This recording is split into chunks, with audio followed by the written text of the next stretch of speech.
Good morning, everyone. Or good afternoon. Sorry, I forgot where we were there. Good afternoon, everyone. Thank you for joining us today for our webinar, Google Analytics.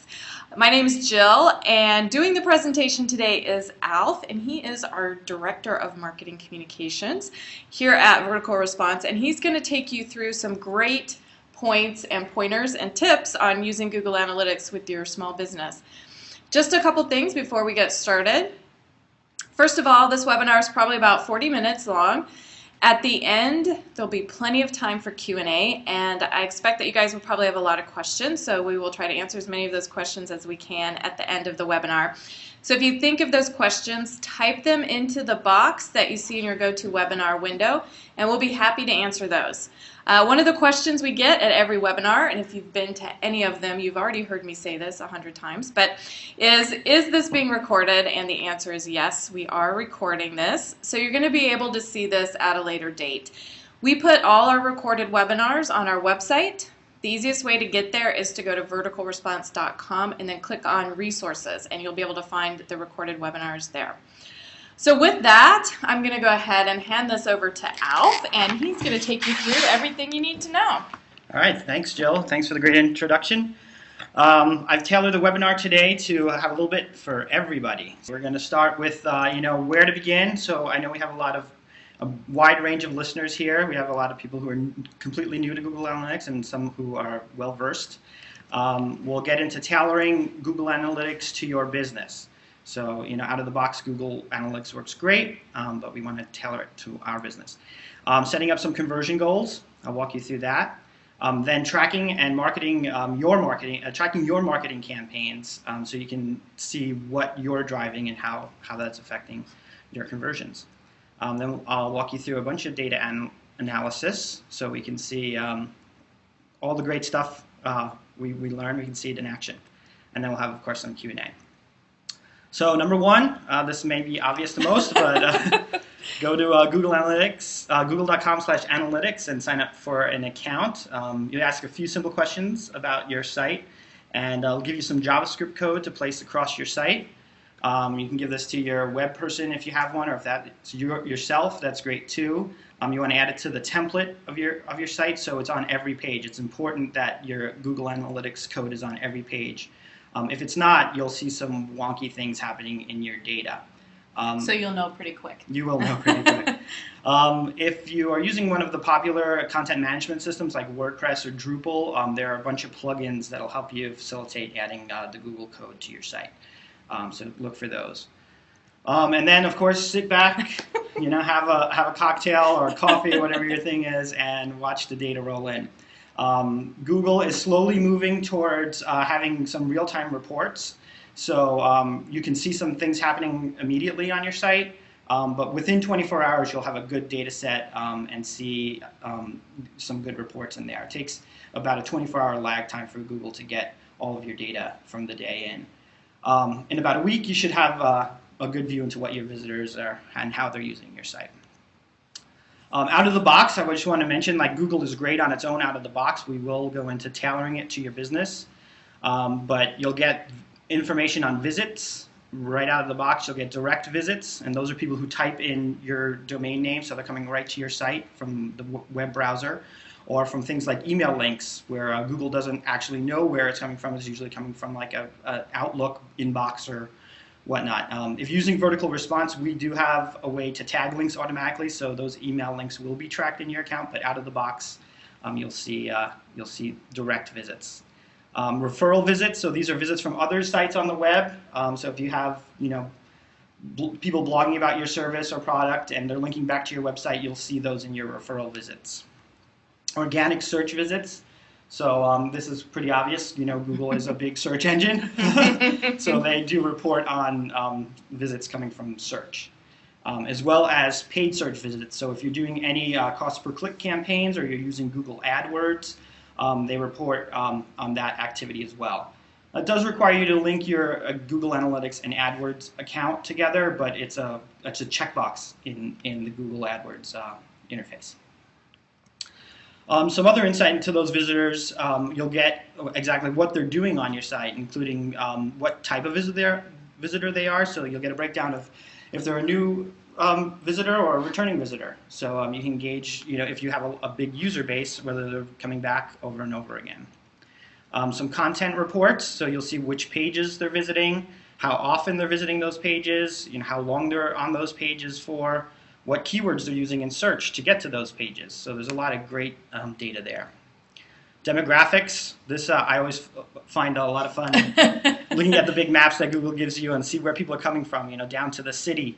They'll give you detail on where people are coming from, as well as what languages they're browsing in, which could be quite interesting to see a high foreign language visit to your site.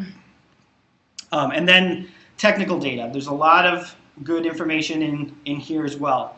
So you'll get things like operating systems, browsers, mobile versus desktop visitors, their connection speed, which will really help you tailor your website and tweak it to get the best experience for your specific type of visitor.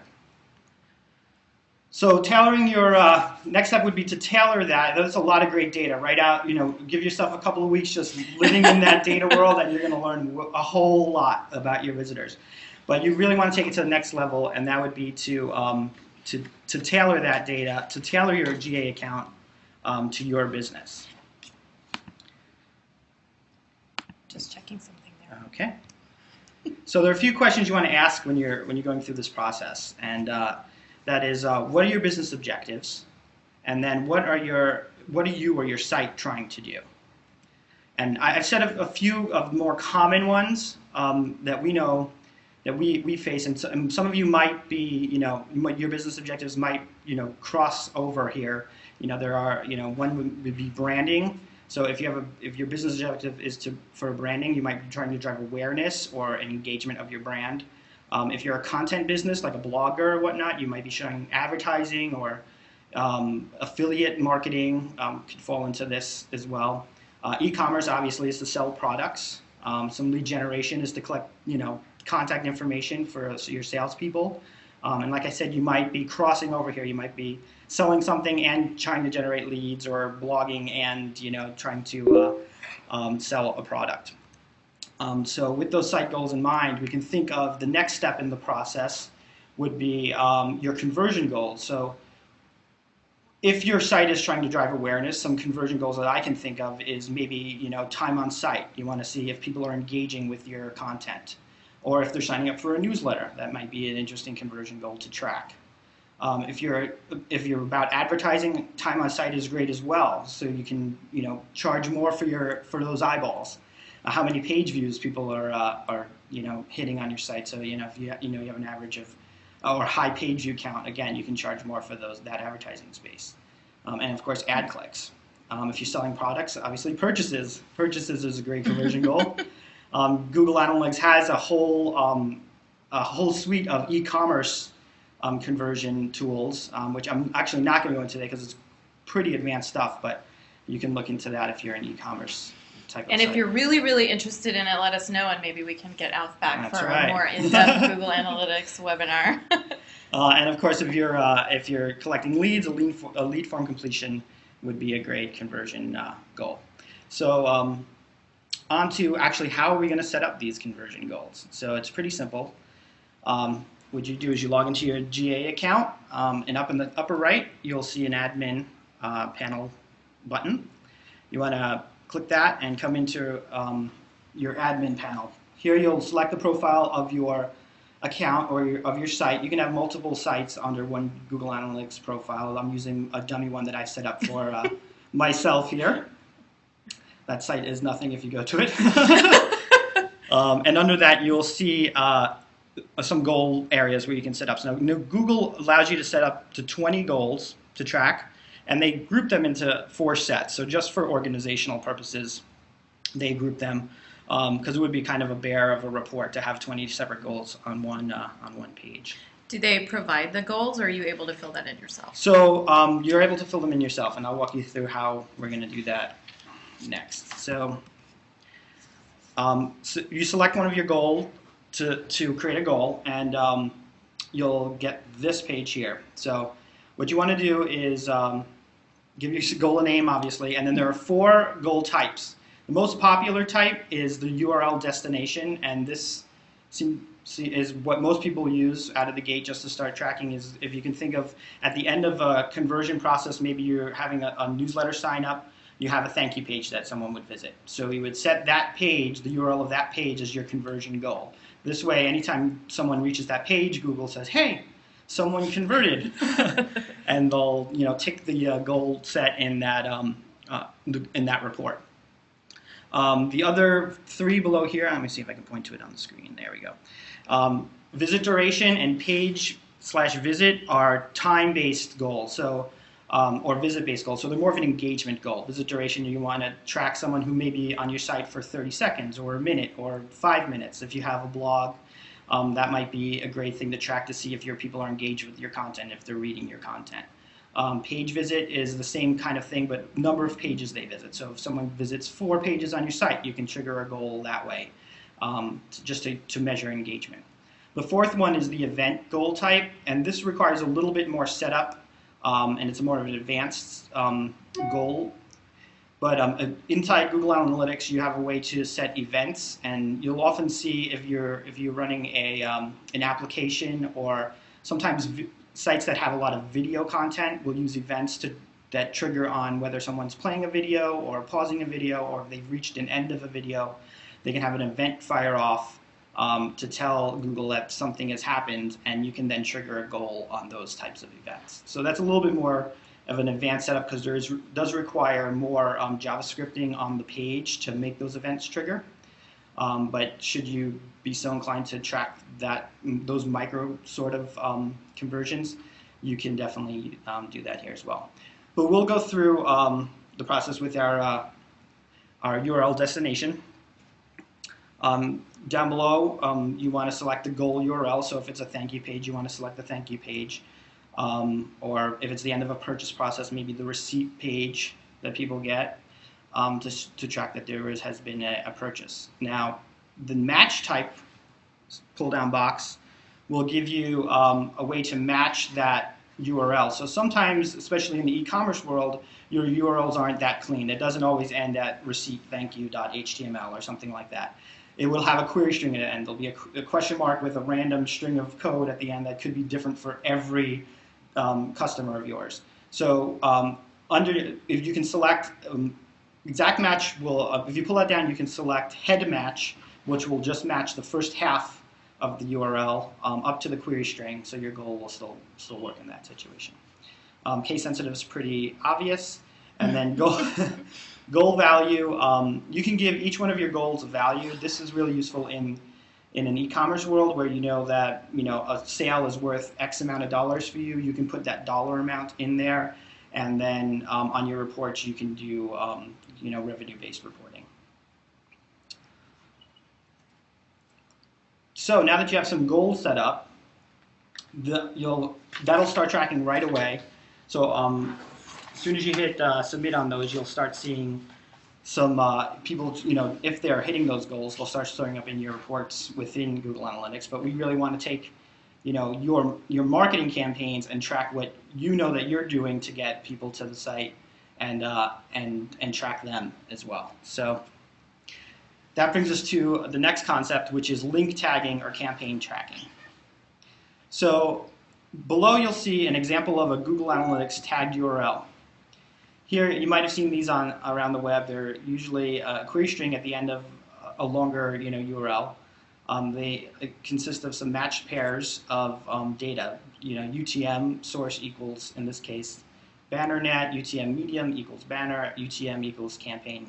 And there's a few other ones that you could use as well.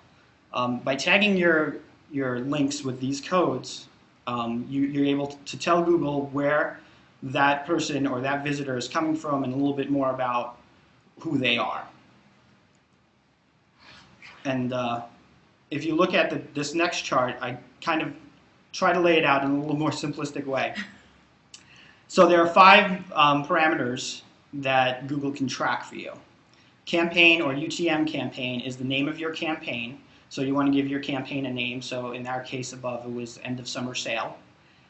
Medium, you can have multiple mediums. You can think of this as the channel. So in our case, when vertical response automatically tags your links, we tag it with a medium of email. So you know that person came from an email. So if you have multiple links out in the same campaign, one might be a banner, the other one might be a text link, the other one might be a listing on a friend's blog or whatnot. And you can tag each of those as a different channel, so you can sort them in your Google Analytics reporting. The source is just a little bit more information about the channel. So you might have a banner that you're running on multiple places, so you want to add a little bit more information to say, oh, banner, and this source is banner.net, or some other's website, so forth and so on.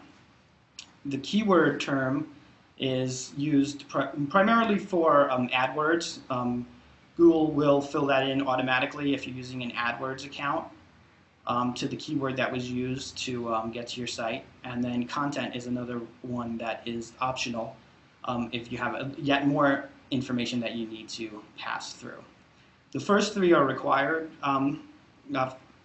parameters, so you want to think about those when you're setting this up. And then the last two are optional. That'll give you more data in the end. So like I said before, vertical response will automatically tag your links in your emails. You can see here, I think I've highlighted it. Yes, I did. That at your launch process, when you're sending an email, you can just tick off the yes, I want to track this email with Google Analytics, and we will append all of those tags automatically, so you don't even have to think about it. And when people visit your site through one of the emails that you've sent out, it'll automatically be in your reporting. And you can set that up in your account. If you look at the screenshot here, there we go, where it says account, go to account, and then there's a link that says analytics, and all you have to do is put in the website where you put the Google Analytics. Thanks, Joe. So it's like whatever your site.com, wherever you put the Google Analytics code, you can put the domain in there, and we'll be able to track that for you. And Google also has a tool. I put the URL at the bottom here.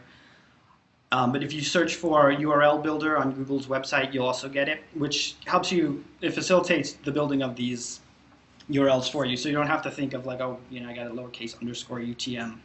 Oh, so they'll create the right. So you just fill out the form, nice. You put your website URL in there, and then the source, the medium, the term, whatever you want, and then you hit generate URL.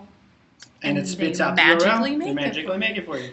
So you can then use it in other marketing that you're doing besides email. So that would be something you could do for like social media or something like that. You can then take that link and shrink it using Bitly or whatever, and put it on Twitter or Facebook.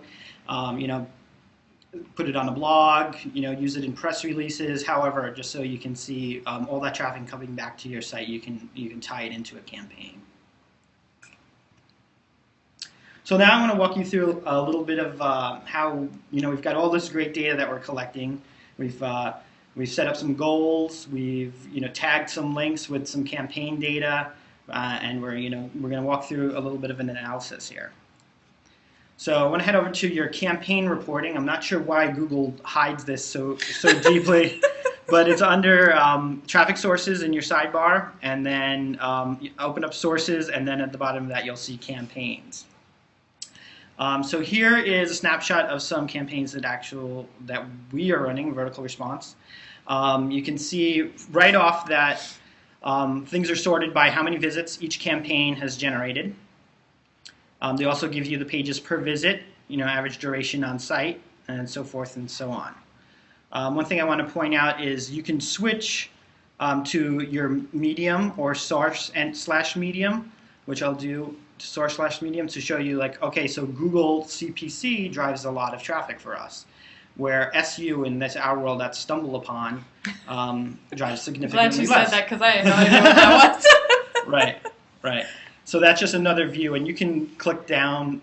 These are all drill down reports, so you can drill down and get more information on which specific Google ad is driving traffic and the like. Another thing I want to point out is we set up a couple goals here, and you can see if you had set some up too, you'd see the different goal sets. Remember, there were 4 goal sets. We have one goal set we're using, and let me click into that. Now we're looking at our first goal set, and we have 2 goals set up in here, and one is a user login goal. So if someone comes to our site and logs into our application, we'll trigger a goal. And we also have a sign-up goal, which is someone comes to our site and signs up.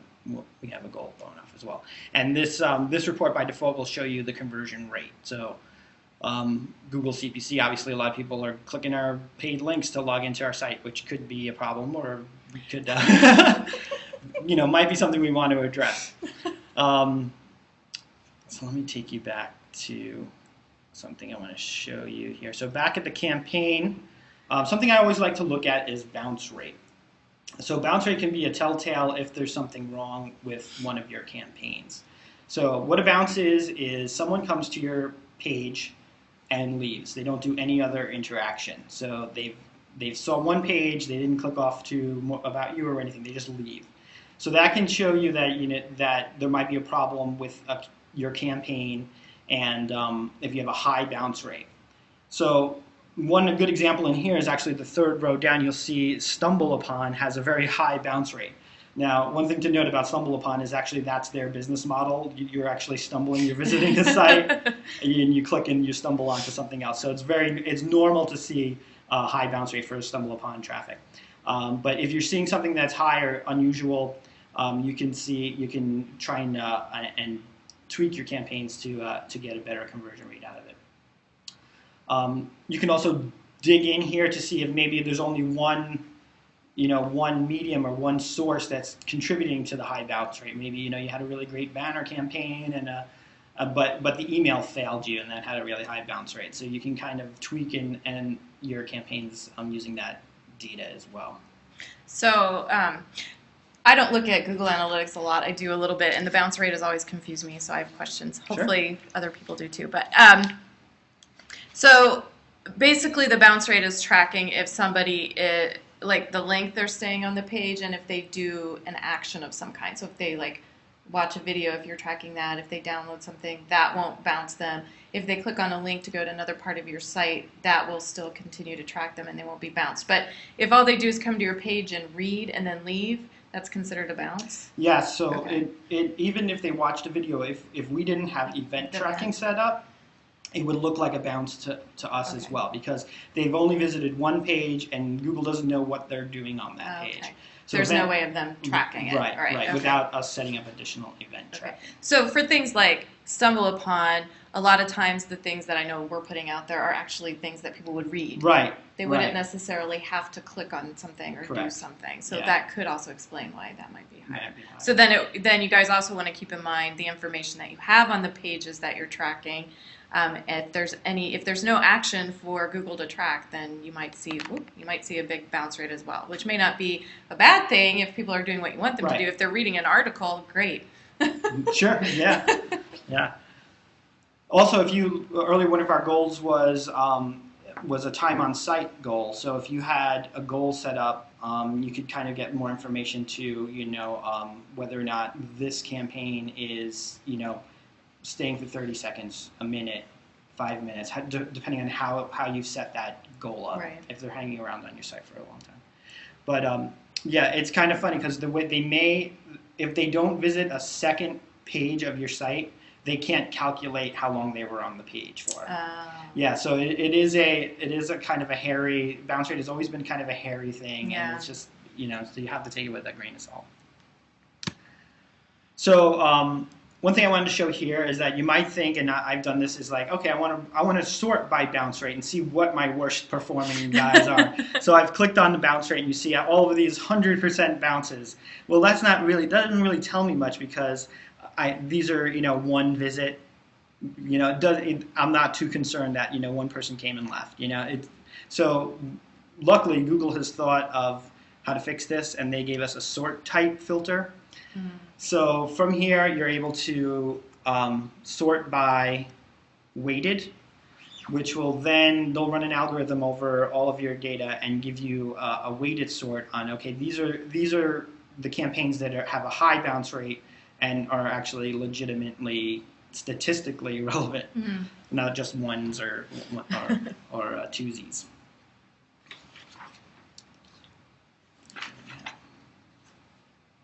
Yeah, you can see we got a much better window here into that view.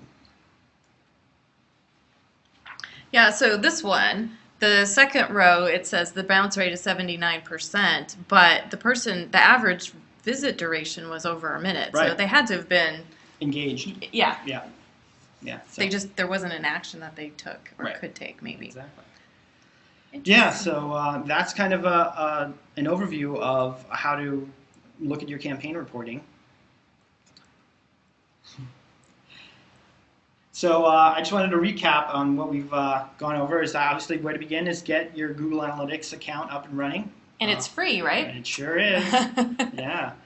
Then really tailor it. This is where the power of Google Analytics comes in. Is get some goals set up. You have you get 20 of them. So you can set up many different goals. Some people set up micro goals where if they're clicking on the About Us section, people want to know how many people are interested in just what we do, rather than a true sales conversion. So you can really get into tracking what your visitors are doing. You want to tag your links with the UTM query string codes. It's great practice to do this with all your marketing, just so you have that extra window into where those people are coming from. If you're not tagging your links, they just come in as referral traffic. So if you say put a link on a blog or a forum post somewhere, it just looks like it's coming from that site. When if you place that link and it's an actual marketing effort, you really want to be able to tie that back to the campaign. And then we touch on data analysis. I mean, we just touched the surface today. I can't, you can spend months on Google Analytics reports and find something new. So get in there, mine the data, poke around. You can't break anything. That's what's great about Google Analytics. You can't erase any data. So you could just slice and dice it in a lot of different ways. I've also posted some resources here. So the Google Analytics help site is a great resource. They, because it's a free product, they offer a great help, and you can learn how to do every little thing in there. They also have code examples if you want to do event tracking. They have some, cut and paste JavaScript codes that you can put into your site that'll get you up and running with that. Another great is they have a YouTube channel, which has, it seems like almost daily, but it's probably 2 or 3 times a week. They'll have a video of a feature or a case study on how someone is using Google Analytics to in their business. There are a ton of books on Amazon. Most of them are great to get you started, but the way Google releases new features to Google Analytics almost just as fast as these books can be published. So they're a great starting point, but the web is really where you're going to get the meat of your information.